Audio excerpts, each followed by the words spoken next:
Waalaikumsalam. Saudara saya sudah tidak punya suami, meninggal. Anak tidak punya, ayah ibu juga meninggal. Tapi mempunyai saudara laki dan perempuan. Ini kayak sudah pernah ditanyain. Semasa hidup beliau menghibahkan rumah kepada keponakan, tapi belum dibikinkan surat. Tapi banyak tapinya di sini. Ada saksi dari keluarga, meski dari saudara laki-laki tidak mengetahui. Tapi enggak ada lagi tapinya. Apakah sah menurut agama? Agak mirip sih pertanyaannya kayaknya dari yang bulan lalu itu. Cuman beda sedikit. Ini masalah hibah, ini bukan masalah warisan lagi, masalah hibah.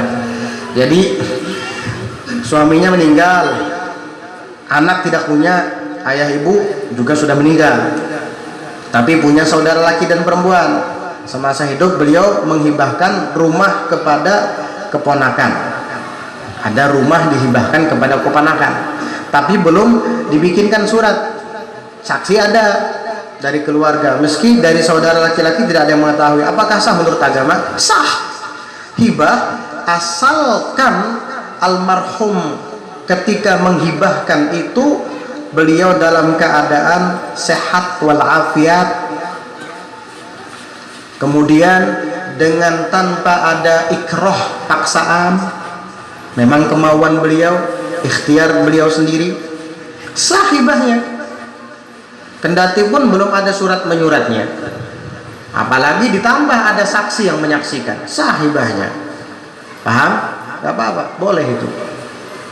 Lain halnya kalau orang sudah sakaratul maut, dia sudah sampai kepada keadaan yang tipis harapan untuk bertahan hidup, itu tidak sah lagi tasarrufnya, termasuk hibahnya.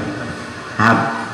Nah, tapi kalau dalam keadaan normal, sehat walafiat, ponakannya ada, dari saking sayangnya sama ponakan, mungkin ini ada bisi anak, ya kalau jadi keponakan diajak untuk tinggal bersama, udah jadinya ini memang lain anakku, keponakanku, ini ada dapat warisan, tapi nya seperti anakku sendiri, daripada ini ada dapat warisan, sudah cara lain aja, aku hibahkan rumah ini untuk inya, ikam saksi lain, ini selesai, sah.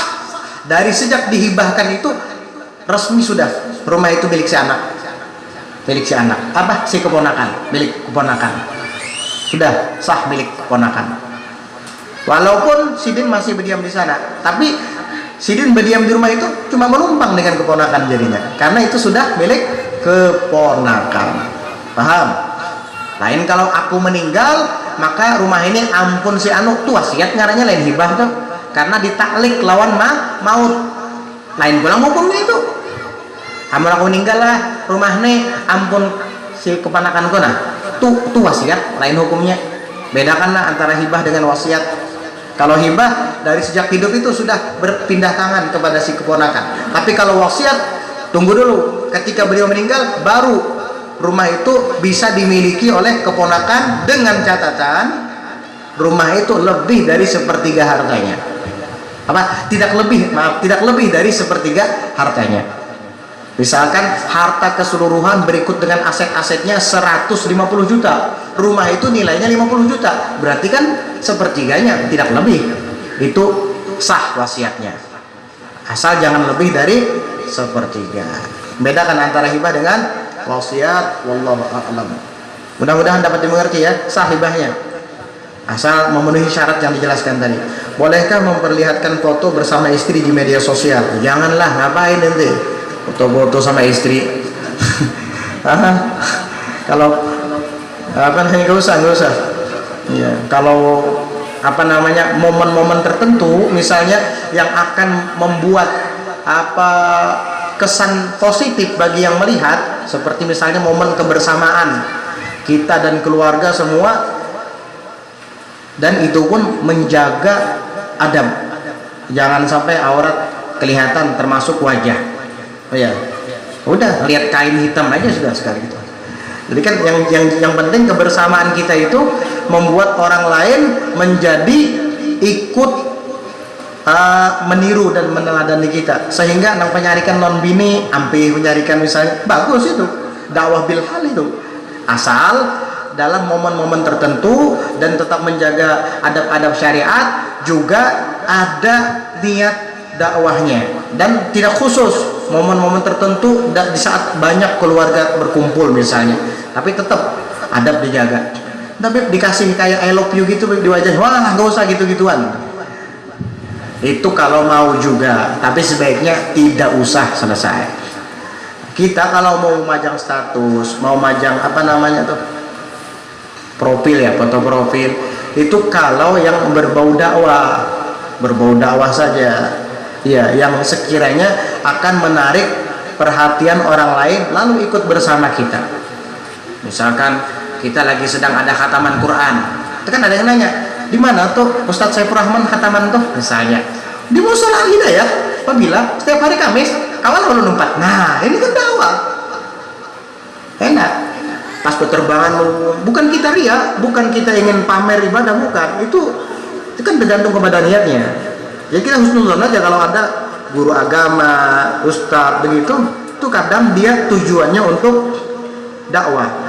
Apalagi biasanya ada, ini pengalaman ulun pribadi ya, kita ini kawan-kawan kita itu kadang sebagian ada yang dulu latar belakangnya itu, maaf ya, ya dahulunya sebelum dia taubat lah ya, suka mabuk kadang ya, suka main perempuan. Alhamdulillah setelah dia mau berubah, ikut pengajian, berubah total, gak mau lagi, benci dia dengan yang namanya maksiat.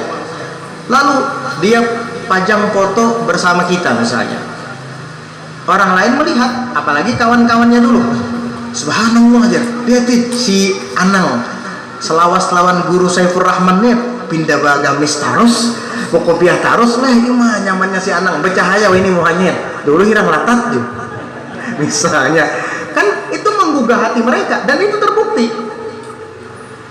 Ulun dulu setiap hari Rabu itu sebelum berangkat ke majelis, ada majelis di Muara Kintab, ulun bawa dulu jamaah yang ikut gabung ke majelis belajar hadis, ulun suruh hafali hadis Mukhtarul hadis, Mukhtarul hadis atau Mukhtarul hadis syarif, Habib Umar ya, Mukhtarul hadis syarif itu saya suruh hafalkan, kamu hafalkan ya, macam-macam ya. Ada yang menghafalkan lambat hafalannya, padahal pendek aja hadisnya, maklum orang baru belajar kan begitu, hadisnya pendek tapi lambat hafalnya rajin.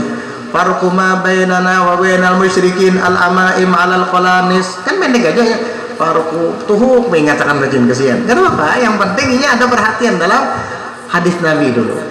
Akhirnya kawan-kawannya melihat ada videonya, loh, umpat. Tambah lagi Rabu depan ada lagi yang ikut. Sekarang banyak, subhanallah.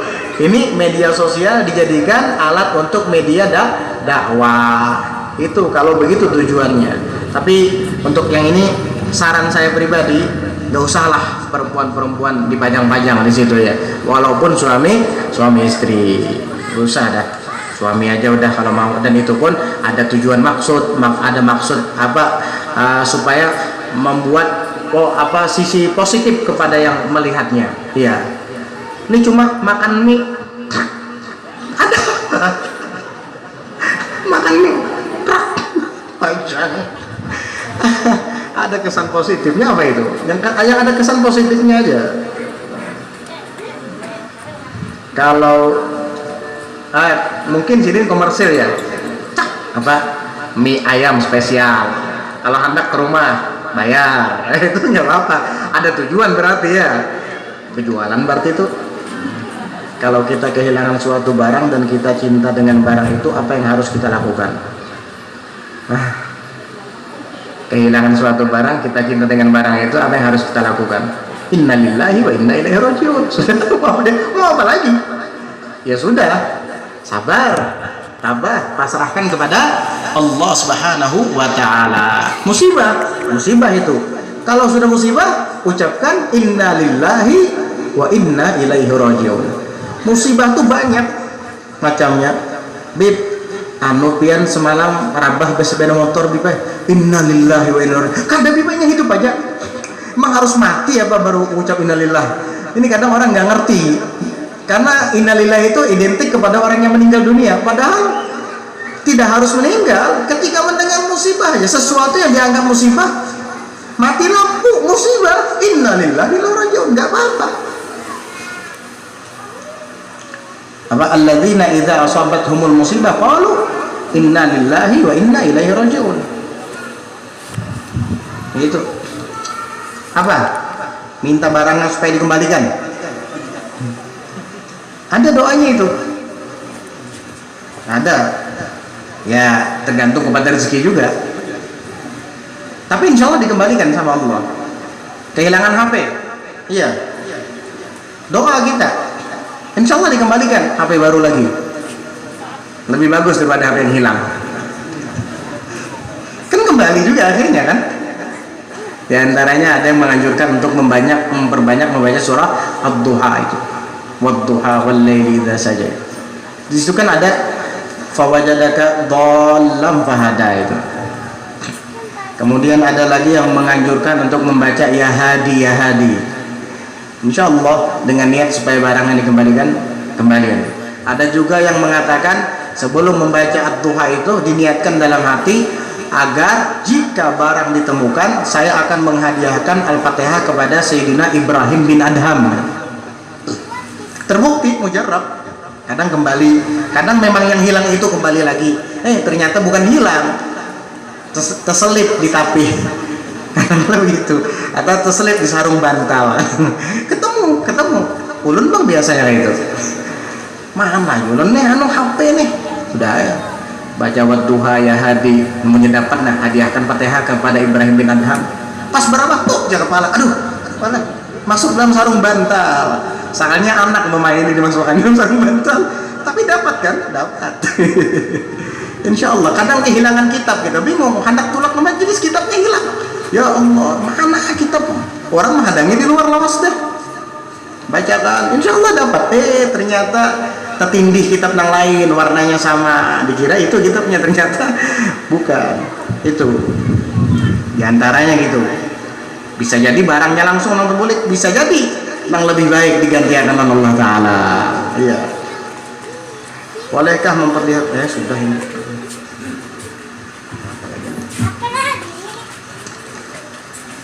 Selama ini hukum tangan dipotong rajam tidak ada atau tidak bisa dilaksanakan. Bagaimana hukumnya? Karena jika dilaksanakan bisa melanggar HAM atau hukum yang ada, konstitusi negara. Bagaimana jalan tengahnya? Karena di daerah kita ini memang kita ini warga negaranya dulu ya 95% Islam dulu. 95 atau 97. Sekarang berkurang jadi 89% Islam, tapi hukumnya hukum Jumhuriyah atau orang yang Arab apa tuh republik ya, hukumnya hukum demokrasi lah, mengikut undang-undang negara, bukan hukum Islam. Ya mau nggak mau, daripada nanti akan terjadi hal-hal yang tidak diinginkan, kan kita dalam melakukan sesuatu harus meninjau dan mempertimbangkan kepada maslahat dan mafsadatnya. Jadi kita dianjurkan untuk mencari akhafud dhararain. Ini bahaya, itu bahaya. Cari yang lebih ringan bahayanya, begitu. Ya. Ya kalau daulat Indonesia ini dirubah menjadi daulat Islamiyah, baru kita bisa berlakukan hukum-hukum seperti ini. Untuk saat ini ya nggak bisa dulu kita melakukan itu. Karena melakukan ini ada hakimnya, ada muftinya, ada qadhinya. Syarat-syarat jadi mufti aja sulit kita dapati. Syarat-syarat jadi qadhi aja zaman sekarang, apalagi di Indonesia, sulit kita dapati. Qadhinya ada, muftinya ada. Terus apalagi tuh algojonya ada. Jangan mentang-mentang maling, mencuntan, lalu mengambil duit kadar nisab tadi, ya anggap 1 gram emas tadi, langsung ditatak tangannya. Itu namanya main hakim sendiri. Bukan yang berwenang. Jangan mentang-mentang tuh halal darahnya, bunuh aja. Oh, nggak bisa. Bukan kamu yang berwenang untuk menghabisinya. Ada orang-orang tertentu. Itu namanya main hakim sendiri. Kalau di dalam undang-undang negara tidak boleh main hakim sendiri, dalam Islam juga tidak boleh main hakim sendiri. Itu tadi yang kita bahas, dipotong tangan, orang yang berzina padahal sudah menikah itu dirajam, atau belum menikah itu dicambuk 100 kali dan diasingkan dari kampung halamannya selama setahun. Itu yang memberlakukan bukan individu. Setiap orang berhak melakukan itu, nggak bisa. Harus imam yang melakukan itu. Dan ada persidangan antara qadhi dan hakim, mufti yang memutuskan. Ini hukumnya begini. Mufti yang menjawabkan, hakim yang memutuskan, algojo yang melaksanakan. Nah, itu aja nggak ada di negara kita untuk yang seperti itu. Ya, paling nanti kalau ada orang yang menzalimi atau membunuh, ya bisa dipenjara atau dipadang orang gila, itu benar. Bisa dipenjara atau bilang orang gila. Ya itu, ya hukumnya ujung-ujungnya penjara, dipenjara apa? Terancam hukuman penjara seumur hidup. Akhirnya ada kompensasi apa, ada dispensasi ya, dikurangi jadi 15 tahun aja ya. Sakanya 5 tahun lah pas. 15 tahun ya. Kalau harus tutur orang, mana buktinya ya? Ini kalau aja. Memang ini ngalih zamannya. Ya punya ada rekamannya ya, tutur orang gitu. Ini direkam kan? Khair insyaallah, khair ya. Wallahu a'lam bissawab. Insyaallah kita lanjutkan pelajarannya pada malam Ahad sebulan yang akan datang. Mudah-mudahan Allah Subhanahu wa taala senantiasa selalu melindungi kita daripada bala bencana, dari musibah, dari gangguan, dari penyakit, dari virus dan dari mara bahaya. Allah turunkan berkah rahmat kepada kita semua, sehingga kita dan seluruh umat muslimin muslimat khususnya juga seluruh umat manusia hidup dalam keadaan damai, aman, tentram. Amin Allahumma amin. Ala hadhihi niyyah wa ala kulli niyyatin salihatin jami'atin syamilatin li khairatid dunya wal akhirah wa ila hadratin nabi Muhammadin sallallahu alaihi wa alihi wasallam. Fatihah.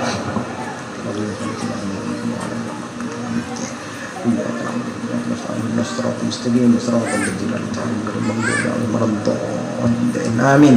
بسم الله الرحمن الرحيم. الحمد لله رب العالمين. اللهم صل وسلم على سيدنا محمد وعلى آله وصحبه أجمعين. ربنا انفعنا بما علمتنا، ربنا علمنا الذي ينفعنا، ربنا فقهنا وفقه أهلنا وقرابة لنا في ديننا مع أهل القطر أنثى وذكر. ربنا وفقهم لما ترتضي قولا فعلا كرما، وارزق الكل حلالا دائما، وأخلنا أتقياء علما، نحظى بالخير ونكفى كل شر. ربنا وصلح لنا كل شؤون، وأقر برضا منك العيون، واقض عنا ربنا كل الديون قبل أن تأتينا رسل المنون، واغفر واستر أنت أكرم من ستر. وصلاة الله تغشى المصطفى من إلى الحق دعانا، والوفاء بكتاب فيه للناس شفاء، وعلى الآل الكرام الشرفاء، وعلى الصحب المصابيح الغرار. اللهم اهدنا بهداك واجعلنا ممن يسارع في رضاك، ولا تولنا وليا سواك، ولا تجعلنا ممن خالف أمرك وعصاك. وصلى الله على سيدنا محمد النبي الأمي وعلى آله وصحبه وسلم. سبحان ربك رب العزة عما يصفون، سلام على المرسلين، الحمد لله رب العالمين.